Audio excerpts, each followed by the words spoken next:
Hello, hello, hello. Happy Thursday, everyone. Welcome to Bankroll Your Brains Thursdays. I'm Nicole Roberts Jones, the Bankroll Your Brains expert, and I join you here at blackdoctor.org every Thursday at 12 p.m. EST to really talk to you about three things. Now, you need three things to be able to make multiple streams of revenue from what you know. One, you've got to know what is your brilliance? What's your purpose? What's the thing that God created you to do, and how do you do it? Second is the value tied to it. The thing I've learned in the 28 plus year journey that I've been in this work, yeah, I said 28, is that so many people overlook so many intrinsic things that you've got to be clear on. And today, the conversation is about to be good around that. And then the third is how do you again create multiple streams of revenue from it, right? So as you're coming in, those of you that watch us week after week, I like for you to say hello. Don't be rude. Don't show up in my house and not say hi. And tell us where you're from. The second thing I want you to do as you're coming in, I'm trying to pull my comments up, but from there they go. Hello, Danielle and Renee, and tell us where you are in the world. The other thing I want you to do is if you have questions, thoughts as we share, I want you to share. If we're saying things that are resonating with you or are making your soul feel like it's on fire or your feet on fire because we're stepping on them, throw some fire emojis in the chat, right? Let us know we're resonating with you. Hey, Della. I've been focusing on this other. Yes, Gerald. Hey. And Renee's in Maryland. Yes. And Sherry is in Paris. I know where Paris, California is, girl. I'm actually from California, even though I live in Boston. Hey, Della in Georgia. I love it. And Kara in ATL. Brittany said, happy Thursday, beautiful Black women. Yes, yes, because I'm bringing on a beautiful Black woman to join me. Hey, Tabitha in Oregon. And Roxanne, y'all are typing fast in Maryland. I love it. Y'all keep coming in. Y'all keep coming in. And Danielle says she's in Pennsylvania, Delaware County. All right, telling us the county. Now, listen, one of the reasons I have you share where you're from is you might see somebody that's up the street from you, that's in the journey with you to bankroll your brilliance. I want you to reach out to her. Inbox her in Facebook. Sorry, there's one good man here. So, Gerald, that includes you too. Because you need support in this thing called life. And kind of that's what we're talking about today. So today, our conversation is the first step in building generational wealth.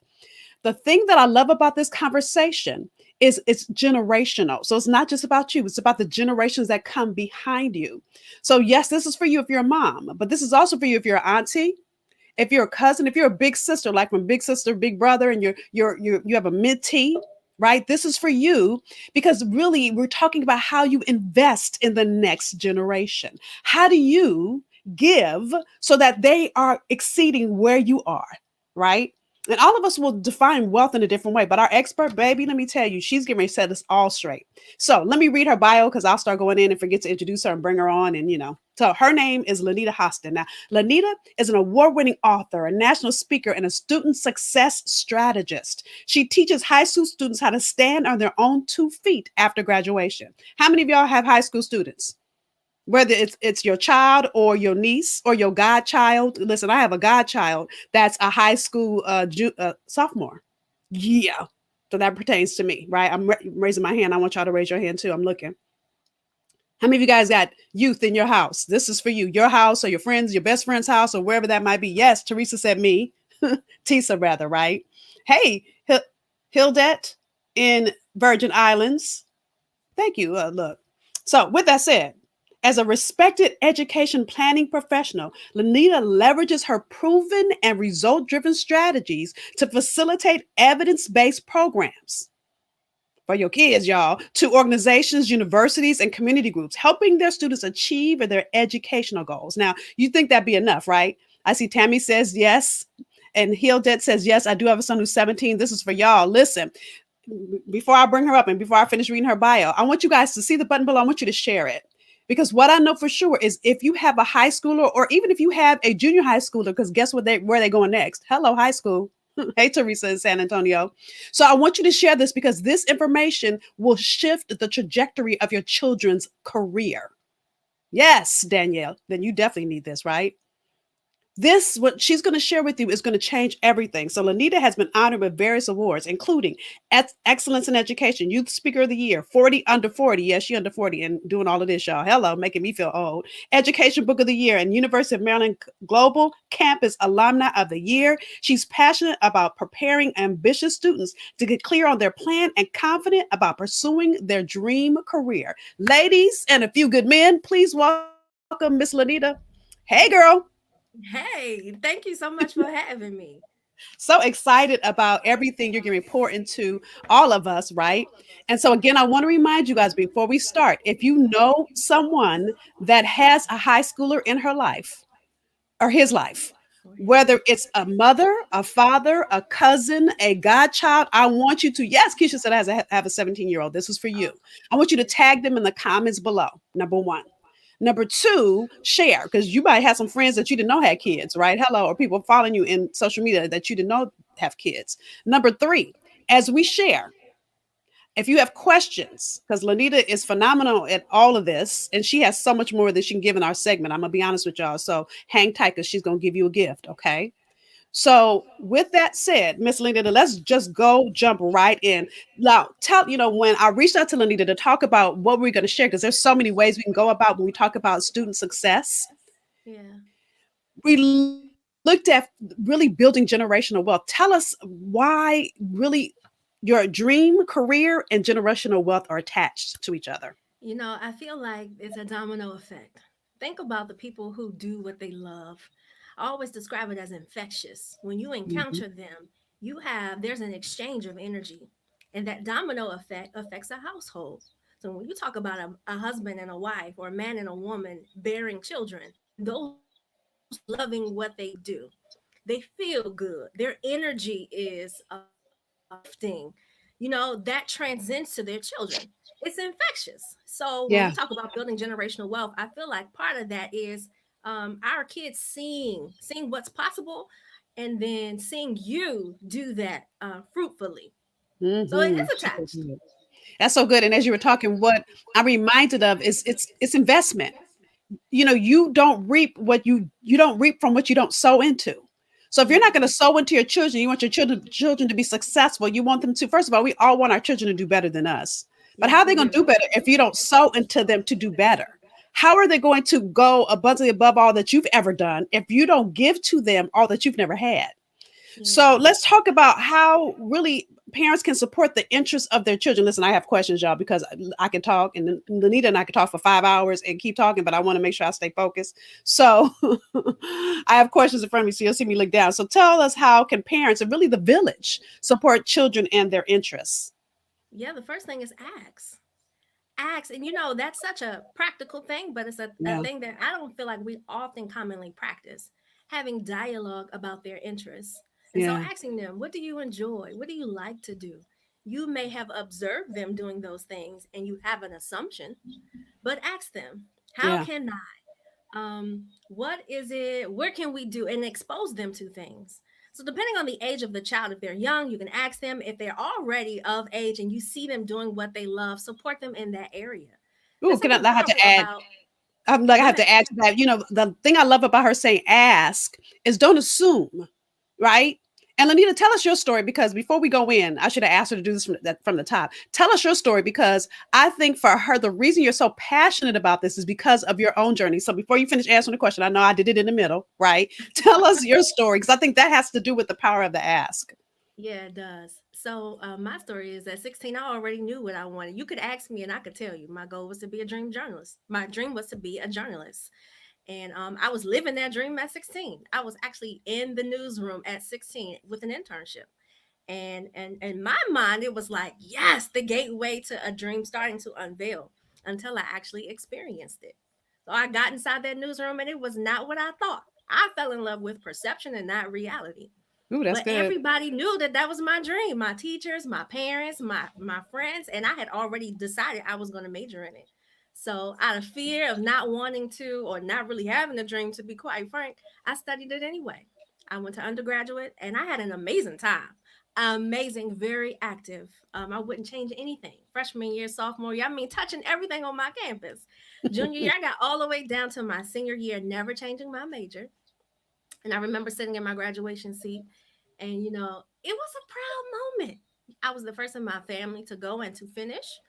I remember my sister made a big poster with my face on it, and there was about maybe 10,000 parents and students at graduation. And out of all those people, I promise you, I could hear my mama screaming, "That's my baby!"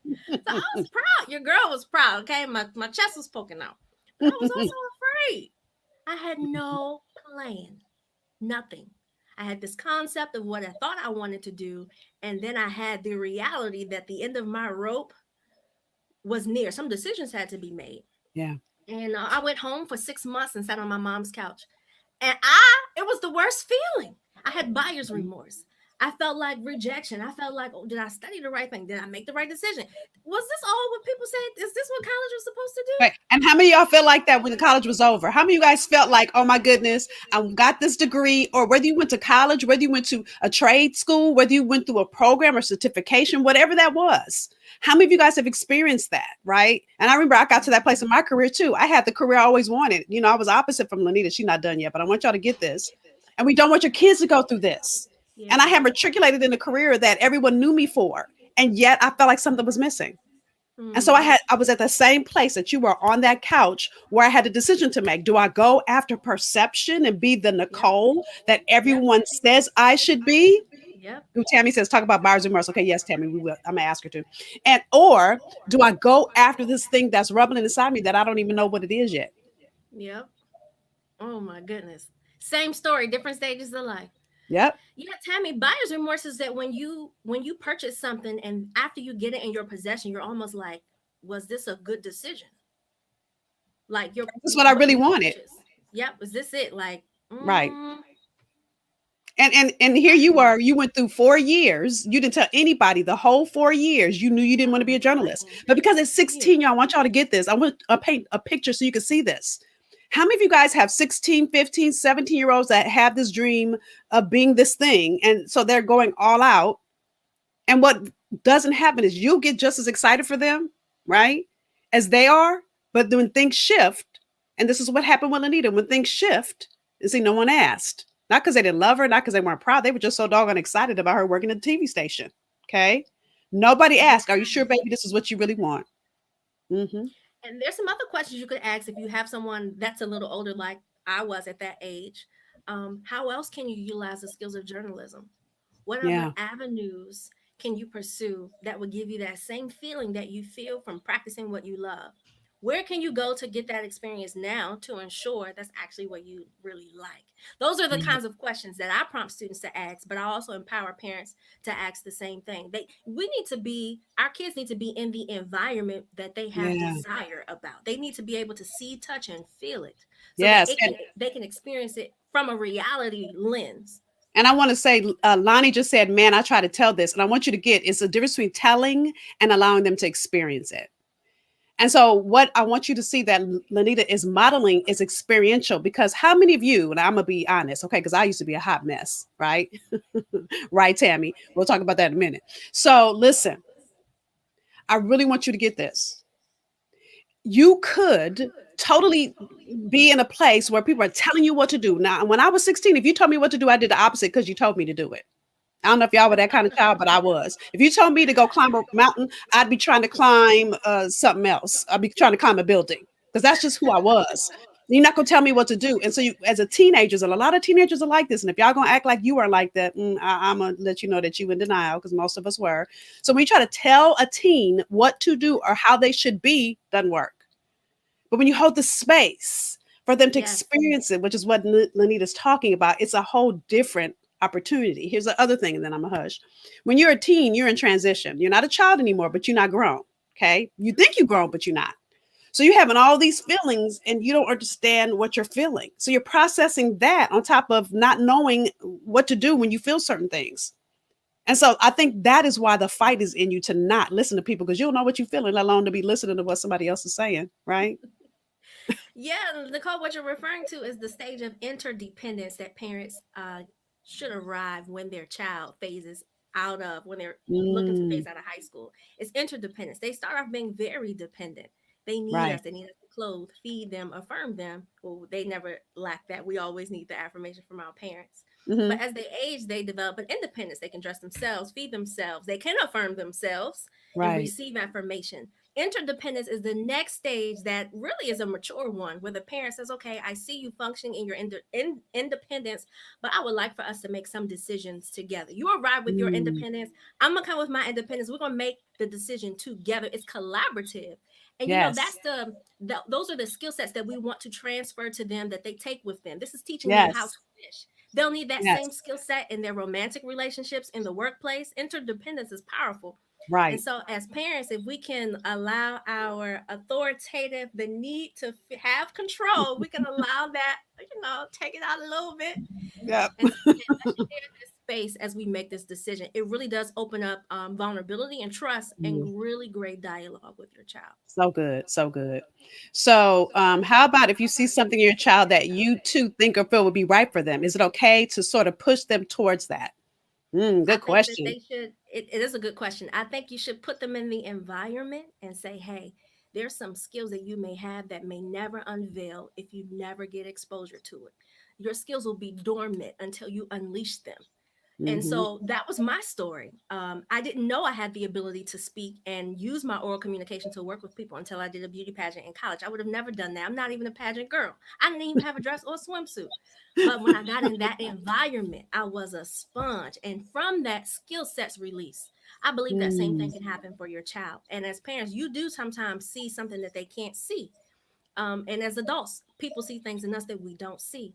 And Yeah. so there's a difference between a push and a conversation about the intentionality, about why I feel I would like you to try this. Pushing and being intentional in conversation, that's two different languages. So that's Yes. that interdependence. Hey, I Yeah. really want you to expand your mindset. I see something powerful in you. This is you affirming them. I think Hmm. that just give it a try. If you don't like it, fine. But here's what I see in you that I think you may Ooh, be a that's good good. fit for this. And I think that's good because it also helps you transition when they would go to college, especially for the parent that your child moves out and you want them to be independent. And I've seen it happen both ways. And I have friends now. Listen, I'm a grandmother, so we're not gonna talk about how old I am, but I've been through the college phase. Okay. So I've seen how some of that backfires when you are so controlling and then they go off to school, they do one of two things. They lose their mind. This is there, I'm gonna be honest. This is when the girls get pregnant, y'all. Come on, somebody, I'm gonna keep it real, right? Because they losing their mind because you've been so controlling. And there's other things that could happen too, right? But I'm going all the way to the left. And so, but it also fosters a great relationship so that when they're gone and they have the question, because you had asked the question, now mind you, that's step one, y'all. I know I interrupted her steps. We're gonna let her go back in. But because you asked the question, but you can see how important this is. It took a whole 10-minute almost conversation around just asking. It fosters that you trust them. It fosters them to come have other conversations with you. Yes. It fosters the relationship. So you stop being child. And you know, one of my girlfriends is so close to her daughter. They're like friends. That's what you want as they get old. As they get older, right? Now there's some things that are like, girl, I'm saying your mama, get your life. I don't want to hear all that. But still, it fosters a different, different. Even Linnita, with your mom, you have such a great rapport. But it's because of that ask, that support. So that was step one when I asked, how can parents support the interests of their child? Right. And I went off on a tangent. That was me, not Lanita. So I think you said you had three steps. What are the other Yeah, the two? next one is to listen and to watch. And we listen to understand, not to respond. So they say, well, I think I like, what you mean you think? I'm asking you listen, because some of our kids haven't not yet identified a comfort enough in their voice where their thoughts are fluid. So it may take them Mhm. some time. They may be bouncing around. Don't interject. Allow them to talk. Listen. Yeah. I've adapted such great listening skills that sometimes people have to say, "Are you listening?" I'm like, "I am, but I can't speak and hear you at the same time." So Come I'm on. really Come on. listening. That's Right. powerful. If you Yeah. find yourself interjecting, if you find yourself asking questions while they're trying to explain, you're displaying a lack of patience. And that's a Mm. barrier to conversation. No one wants to Woo. feel pressured to get it out right the first time. And Right. so Especially a come child, a teen that yes, again it's almost dealing with like, all you this know what? stuff. I don't want to talk no more. I don't want to talk. You got the answers, mom. You got it. That's how it feels. And so Yeah. being cognizant of that. So listening, okay, I hear you. And sometimes our listening does not have an immediate response.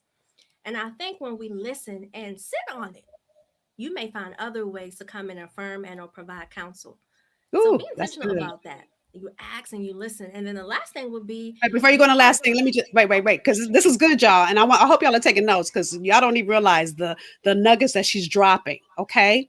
So I love that you said listen and then think on it. Because here's what happens when you come back and say, yesterday I thought about what you said. The child is like, oh, did you care enough to process it and ask other questions? Even, it's so funny. My bonus children, well, first of all, let me say this. I've been doing this for 28 years. Out of the 28 years, for 20, I work with teenage girls. The thing that I got really great at is if I wanted them to do something, I never told them I asked a question. And their parents will say, how'd you get her to do that? I asked her a question. And then she gets to the answer you wanted, but then she feels like she made the decision. yes. And they come back and talk to you because they feel like you supported them, even though I'm like, she's making a hot mess decision. But okay. So talk to me about, why you want to do this. They can't answer that half the time, right? But you got to give them the space to carve out their own. And then again, I said this a few minutes ago, when they're not under your roof anymore, whether that's they gone to college or they got married. I told my stepson, I don't want you to be 46 calling here asking me stuff like that. You need to get your life and figure it out. And that's Yeah. real. And that comes from you listening and processing with them. That's so good. Okay, sorry, I had to interrupt you because I was good. Number three. It's supporting them even when you don't like it, Yes. even when it's not your interest, even Yeah. when it don't light a fire in you, even when you might disagree, even when you don't think it's going to be fruitful, because it's not about what you think. It's about the purpose God placed inside of them. Our Yeah. interests are like keenly tied to how God designed us. Yeah. Support the gift that God gave you. And support just looks like showing up in the back room at the music for real, but you back there. I don't know, just be back there. Support looks like asking about how it's going, even if you could care less. Hey, how'd it go? How's it doing? Support Right. looks like asking, how can I contribute to what you're doing? Mm. What do you need from me? Hmm. Again, that's interdependence. So taking off our authoritative hat, remember, we're building long-term relationships. A child will not be your dependent for, well, prayerfully, for the length of their life. And so even when they have gained an independence on their own, I feel like the relationship is so much more it's so much more magnetic when they Yeah. want to come and commune and talk to you. That's what Yeah. you desire. And you Yeah. start building that right around their high school years when you Hmm. start using the form of interdependence. And it's And so so hard. support them. And it's hard, because that person is still your baby, right? But you've got to shift. Like my niece, well, technically she's my goddaughter, but I call her my niece. She's my best friend's daughter. I've known her whole entire life. So she used to Okay. call me every single day. She's now 16. She used to call me every single solitary day until 13 hit. And now she's like, hey, auntie, like she's in a rush. Like she got stuff to do. Like I'm bothering her. So I Yeah. had to shift my whole emotion. So one time, this is real talk, y'all. Um, I click on Instagram and I see she's live. So I'm like, yeah. So I click on IG live, right? Her and her little friend are talking. And her friend says, oh, who's Nicole Roberts Jones? And she goes, my aunt. Auntie, can you please hang up? So I hung Ah, up. Now I hung up. I was mad at first. I was about to say, little girl. And I said, you know what? That was for her and her friends. And so I waited till I saw she was off and I called her. I said, so let me just tell you, my feelings were hurt. And first I was going to yell at you, but I get it. That was for your friends and it wasn't for your auntie. But can you say it nicer next time? And she laughed. She said, thank you, auntie. And we had a great conversation about it. But I'm going to tell you the way I wanted to like call her mother and say, girl, you, because we live in different states, by the way, you need to snatch her. That's how I felt. But she's growing up and I've got to give her the space to want to do things without her auntie being present. yep. So And that's what, and you showed her that you respect her boundary. yeah, That's how you build trust. right. Respect the person's boundary. Right. Now, Alexa says, I think you have great intentions and you've raised us in a way where we are able to see both sides. And if the same time, and at the same time, take those risks that we need to take to learn and grow. That is so real, right? Yep. I think if we don't ever fall on our face, how will we learn a lesson? Yep. And you know that's a form of coddling. If you find Mm, yourself attempting to be a barrier to any pain, distraction, disappointment, like wanting to instinctively protect, which is in your nature to do if you're motherly or fatherly, right, you want to protect. But that's right, coddling. And that's right, innate. We never learn from a place of being protected. right. We only learn from a place of having to experience it and having to push through. That's so good. So, Yeah. That's so good. And then Teresa says, I learned to allow my children to have brainstorming and not just direct their decisions. That's really good. Interdependency is a must. It is, right? And again, it's hard, y'all. It's hard. That's why you need people like Linnita in your life. So, Linnita, tell us why you began working with students in the first place. Now, she told us her story, right? And I don't even know if I look, I interrupted her so much because she's been dropping nuggets, y'all, and I wanted to make sure y'all don't miss a thing. So tell us why, you found your way, you realized that you had been doing this thing that everyone else wanted you to do and you never shifted, and then you found your way. But Yeah. even after finding it, why help other students find theirs? So I ended up negotiating my first salary out of undergrad after studying something that people told me wouldn't make any money. People say your Mm, communications degree ain't gonna make no money, child. And the feeling that I got from being able to decide the number of my value was empowering. And so mm, from that is where my platform launched. I wanted more students to feel like, you know what, if I take ownership of my educational pathway, I can ultimately create the skill sets that will make me valuable to any marketplace. And so that's mm, how I started traveling to speak. And I started meeting students on college campuses who were just like me. They were getting to the end of the finish line and feeling like, what in the world? What am I to do now? What do I do now? All of their questions were, can I talk to you for like 45 minutes? I need to know what I'm supposed to do, what I gotta do. And to right, me, that was a green light. Like, okay, too many people are arriving at a finish line with right. no next step. And the That's answer real. to their question should have been generated and thought through prior to making an education investment. So that's Right. why I started working with students and I started meeting them at the high school, like working with students starting at the ninth grade, being very clear about who you are, what you want, what that looks like, teaching them how do they get exposed to it so they can practice it now, how do they go after opportunities that are age relevant. And so Mm, that's what started my work in the program and the work that I do with students. It started from that point, mm. seeing them on their college campus looking like me and saying, okay, let's roll this back for a second and reverse engineer what gets you to this point. Right. So listen.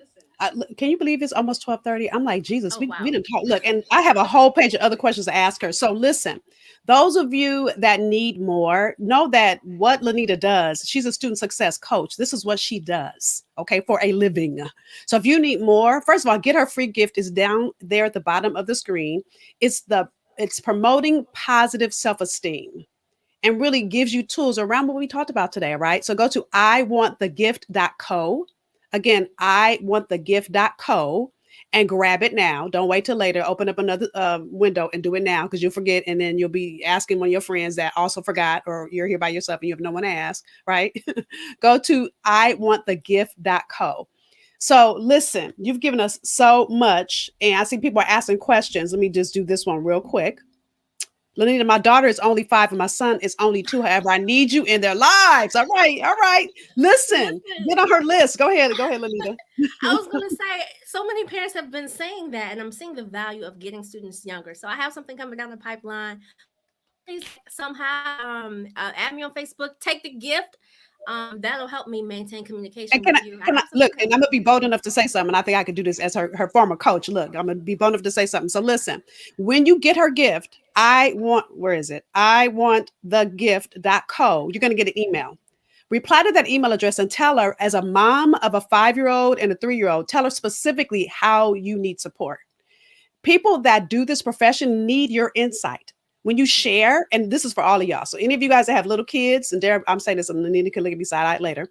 Those of you that have little kids, the more you tell her how you need support, the more she can be that answer for you. She can't do that without data insight from you. Okay. So she's got the teenage thing on lock. Not saying she can't learn new things, she can, but so she really her current programming, but she just said she's working on programming for younger kids. Really is from junior high to college age. Okay. That's her sweet spot right now. But babies are coming.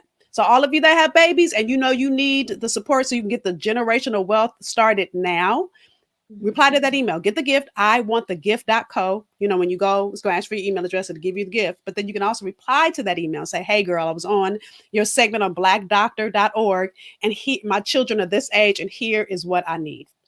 Thank Okay. you, Nicole. I look So with forward to that, connecting with you, Kania. say it again. I was telling Kania I look forward to connecting with her and hear more about her pride and joys. Yes. So thank you, Lanita, for always being brilliant, for always sharing, for giving great insight, for being committed that kids get on the right path from the beginning, that they don't have to have a hiccup like many of us have had along the way. And just spending your time and your talent doing that, pouring into our next generation. I appreciate you for that.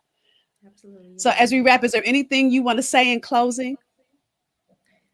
Your home is the NICU Natal Intensive Care Unit. It's the NICU, Neonatal Intensive Care Unit. You have the ultimate power and the privilege to cultivate God's gift. Do well with his gift. Yes, cultivate it, right? Again, I said this earlier, you do not reap where you do not sow. Sow into your children. And one way you can sow into your children is with women like Lanita. So again, Lanita, thank you. I appreciate you. And, I'm excited about all the great work you're doing out in the world, girl. Thank you. Bye, everybody. So with that, that was today's episode of Bankroll Your Breeds Thursdays. Again, we're here every Thursday, giving you tools to literally grow the gift in you. And now you see, I'm also supporting you grow the gift of the village that's around you. So until I see you next Thursday, 12 p.m. Again, do me two favors. If there anything valuable you learned today, post the value you got out of today. Second, if you have questions, topics you want us to share, you see it scrolling at the bottom of the screen. byb@blackdoctor.org is our email address. If there's anything that has to do with the three areas we cover, what is your brilliance? What is your purpose? What are you here to do? Second, the value around it, right? And then third, how do you create multiple streams of revenue from it? If you have any questions in alignment with those three areas, send me an email so that I can answer your questions. And your question could be the topic of our next Bankroll Your Brilliance Thursdays. So with that said, until next Thursday, have a phenomenal rest of your week, and I'll see you soon. Bye, y'all.